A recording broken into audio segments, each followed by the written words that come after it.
Hello guys, welcome back to this channel. In this today's tutorial, I'm going to show you how you can save video from Google Chat. Okay, let's get into it guys. First of all, I'm going to open up my Google Chat application on my mobile phone, and I'm going to open one of the group chat on this Google Chat.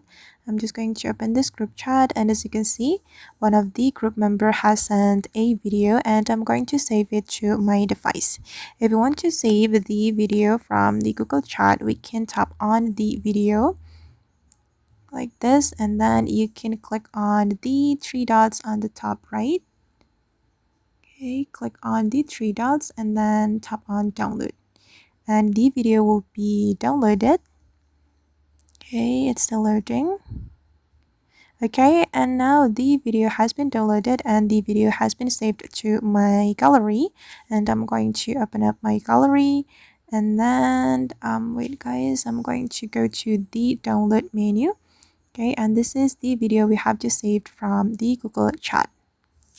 Alright guys, and that's all the way to save video from Google Chat. I hope this video will be useful for you. Thank you so much for watching, and if you found this tutorial useful, don't forget to hit the like button, leave your comments, and also subscribe to this channel. See you in the next video.